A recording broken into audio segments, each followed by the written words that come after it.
안녕하세요. 저는 집합건물 지침서 책을 만든 윤경석입니다. 오늘은 아홉 번째인지 오늘 집합건물의 분쟁 사례 하나를 가지고 말씀을 드리겠습니다. 음, 일반 관리비를 30% 이상 많이 납부하고 있다는 거짓말 같은 사실은 사실입니다. 다음 카페 관리비 도둑 예방 가서 보시면은 자세한 내용은 거기에 있습니다. 집합 건물의 모든 문제에 대한 사연을 듣습니다. 무료 상담.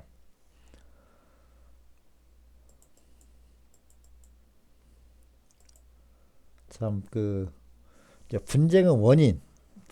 제목이 여기 위에 제일 상단에 분쟁의 원인인데 제가 먹이사슬, 부정, 자존심, 무관심에 대한 벌칙 이렇게 세 가지를 썼습니다.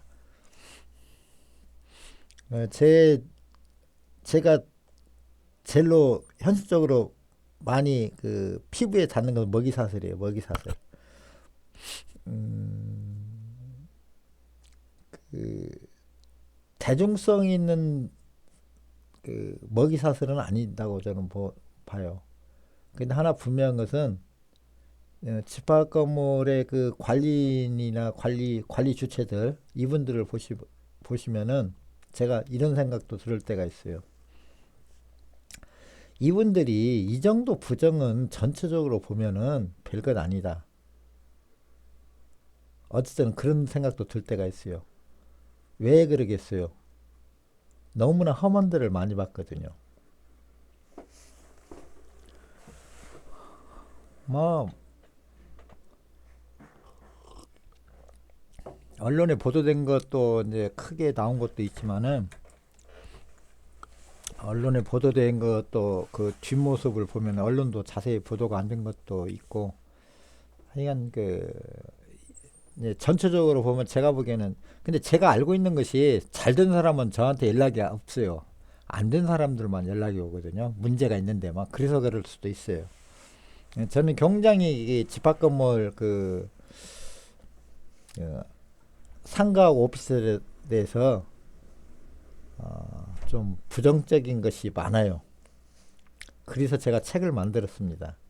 좀 여러분 알고 계세요 하고 어, 좀 알려주려고 책을 만들었어요. 자, 이 사례를 하나 보면은 제가 이런 사례를 하나 봤을 경우에 얼마나 제가 뭐 제 일은 아니지만은 참 한심하다는 걸 생각했는지 한번 보십시오. 지역이 명색이 서울의 강남입니다. 면적 3,000평이고 95년도에 준공 났고 업무시설이 오피셀인데 평당 95년도부터 만 원씩 받아요. 관리비를. 건물 특성은 중앙 냉난 방식이고 주차장 있고 그 다음에 주차장은 기계식이에요. 현재 근무자 9명, 10명이라는 소리도 있어요. 이 돈 많으신 분, 그 사장님 아들도 여가 관리사무실에 그냥 앉아 있다고 하더라고. 그래서 제가 여기를 적정 관리비를 산출을 해봤더니 6명에 1,500이면 돼요. 현재도 배로 비싸요. 평당 5천 원이면 되는데 현재도 만 원씩 받아요.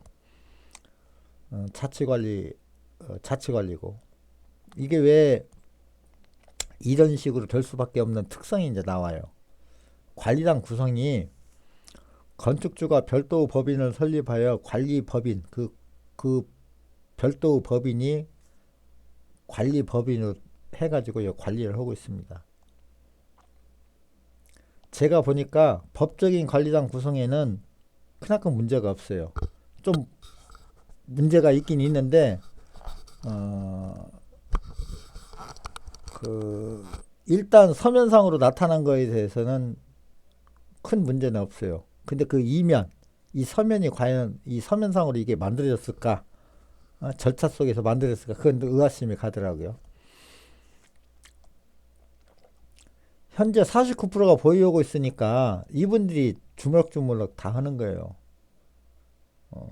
그 다음에 관리비 과다, 그러면 이런 데가 이제 문제가 발생이 됐어요.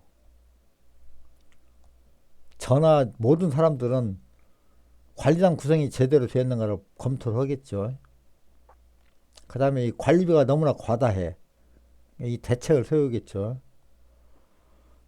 제가 아는 범위 내에서는 저는 불가능이 뭐는 문제는 해결하라고 있다고 하는 것이 몸에 배에 있어가지고 이건 해결할 길이 있다 이렇게 생각을 해요. 당연히 그렇게 해결할 길이 있다고 저는 생각해. 근데 막상 해결하려고 보면은 어려움이 많이 봉착이 되죠.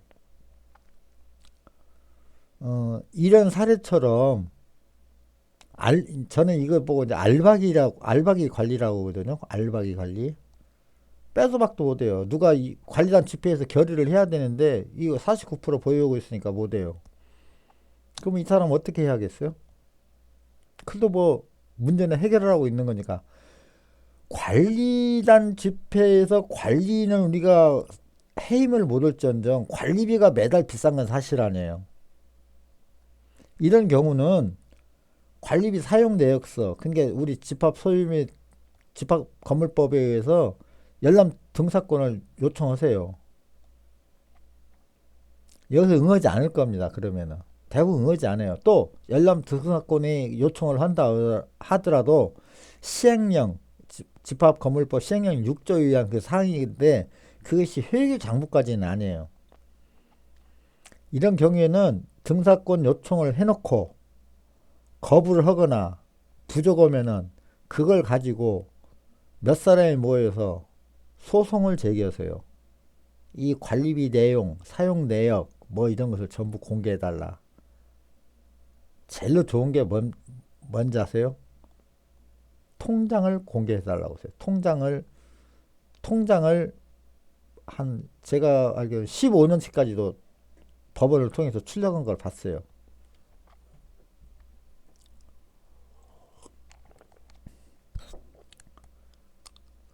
그러면은 통장 내기 굉장히 중요합니다. 그러면 이 통장을 가지고 진짜 전문가 없으면 저한테 오세요. 제가 적정하게 인급 용역비를 해서 제가 해드릴 테니까. 이놈을 통장을 가지고 장부를 만들어요. 역산해서. 그럼 어느 정도 나옵니다. 그 다음에 곳곳에 있어요. 보는 방법이. 이걸 해가지고 업무상 배임 및 횡령죄로 이 사람을 고발하는 방법뿐이에요. 제가 보기에는. 이게 제일 좋고 연호모고 이거하고 이걸 준비를 하면서 또 하나 할 것은 관리단 집회에서 50% 이상 과반수를 해서 해결할 것을 찾고 그 많은 구분 소유자들이나 입주자들한테 설명을 해가지고 이거 입주자도 가능하거든요. 의결권이 관리인 바뀌는 건 입주자도 가능해요. 구분 소유자 필요 없어요. 아닌 입주자들끼리도 가능해요. 해가지고 관리단 집회에서 과반수 이상 찬성을 해서 관리인을 해임할 걸 생각도 해보시고 업무상 배임 및 횡령죄도 검토를 해보시고 또 하나 관리비를 납부하지 마세요. 그리고 법원에서 그러면 이 사람들이 이제 관리비를 납부를 막 5개월, 6개월 안 되고 그러면은 법원에다가 소액 재판인 심판이라고 하더니 그러면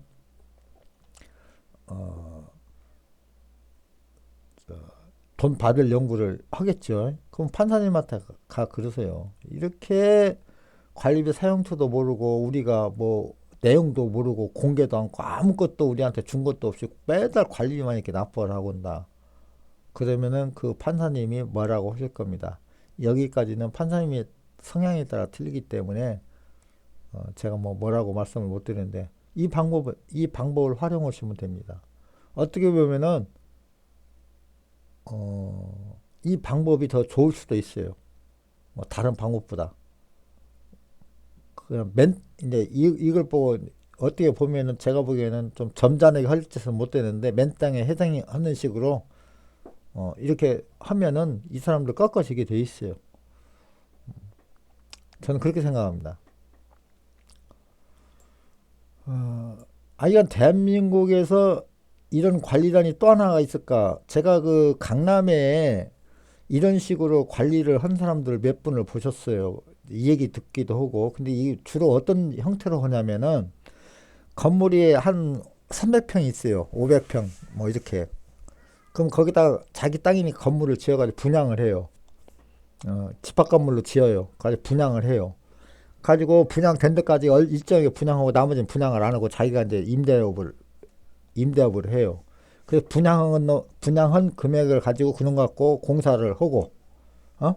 나머지는 이제 공사비 줬으면 나머지는 이제 자기 건물이에요. 이 사람들이 관리를 하는 거예요. 이렇게 이런 식으로 여기 비싼 데가 많아요. 저 몇 군데 있어요. 제가 그러면 이 사람들은 꼭 먹고 알 먹고예요. 여기서 모든 경비 전부 다 부담하거든요. 관리비로. 사장님 기름값, 그 격리 아가씨, 다 이 관리비 갖고 부담시킵니다. 그러니까 너무, 이 사람은 좋죠. 이런 답답한 입주자들을 위해서 제가 생각을 하면은 참 답답한 건물들이 좀 있습니다. 참, 제가 이 관리 방법 결정에 대해서 강의 때마다 말씀을 드리는데, 이건 1000번을 들으셔도 듣는 분들 손해나지 않을 거예요. 우리가 관리 업무를 제대로 모르잖아요. 관리인이나 관리 그 위원회 되신 분들. 즉, 관리 주체에서 잘 모르시잖아요. 적정 관리비 산출하고 관리 방법 자문을 얻어가지고 그 전문가들 자문에 의해 가지고 본인들이 판단을 내리면 돼요. 위탁 관리라냐 자치 관리라냐. 이렇게만 해도 제가 보기에는 20% 이상 관리비 절약됩니다. 자, 여기까지 들어주셔서 감사합니다.